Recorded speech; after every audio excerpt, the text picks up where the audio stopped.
24 वर्षर ओडिशार प्रतिनिधि 24 वर्ष गोटे ओडिशा को शासन कर केवल जड़े व्यक्तिगत व्यक्ति नुहति आज जे स्पष्टीकरण रखुंट 9 मे 2025 खोलिले से स्पष्टीकरण रखिले से कहीं रखुन बर्तमान जो जना पड़ा से स्पष्टीकरण कर चोरीटा कर सारा कौन तार सफाई देदेले कौन से लुचिज कि मोर कहवा कथा जे बिजू नवीन इंस्पिरेशनल फंड जो स्वास्थ्य क्षेत्र रे जो रूरल डेवलपमेंट क्षेत्र रे जो एजुकेशन क्षेत्र रे जो सोशल इंफ्रास्ट्रक्चर क्षेत्र रे जो काम करिवो से को राज्यर काम करिवो से ओडिशा राज्यर काम करिवो तांकर बाइल रे जहा अछि जे एई क्षेत्र रे से ट्रस्टटा काम करिवो से फाउंडेशनटा काम करिवो से को राज्य रे से कामटा करिवो यदि ओडिशा राज्य रे काम करिवो तो ओडिशा रे काहे रजिस्ट्रेशन हला ओडिशा जगह रे काहे रजिस्ट्रेशन हला नवीन बाबू कोन ओडिशा रे नाहंती नवीन बाबू कोन वर्तमान ओडिशा रो विरोधी दल नेता नुहंती प्रतिपक्ष नेता नुहंती से कौन 24 वर्षर पूर्वतन मुख्यमंत्री नुहंती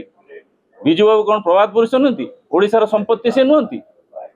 जे ओडिशार संपत्ति से ओडिशार संपत्ति जाई कि दिल्ली रे काहे कि प्रोपागेंडा होछि सेठी दिल्ली रे काहे कि तांको नाम को नै कि अपव्यवहार होछि ट्रस्ट काहे सेठी खुला आइछि ए ट्रस्ट सेठी खुलिया द्वारा ओडिशावासी को ट्रस्ट को से भांगी छथि एवं जदि से 9 मे 2025 रो जो दिन ताको रजिस्ट्रेशन करिथिले सेदिन जदि से आसी के ओडिशावासी को समक्ष रखितांते जे ट्रस्ट मोर बिजू नवीन इंस्पिरेशनल फाउंडेशन खुला आइछि यार कार्यक्रम या ये यही बाइल अनुसार खुला है लोक मैंने खुशी होता जहाँ ओडिशार स्वार्थ गोटे किसी काम हो बाइल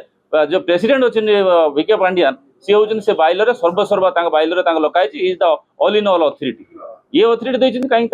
से तो कहले से सन्यास नहीं से पॉलिटिकली किसी इनवल्व नुहति प्रेसिडेंट हूँ विके पांडियान आ राज्यसभा एमपी बिजू जनता दल राज्यसभा एमपी जी हूँ सेक्रेटरी पॉलिटिकल एंगल आसलानी कि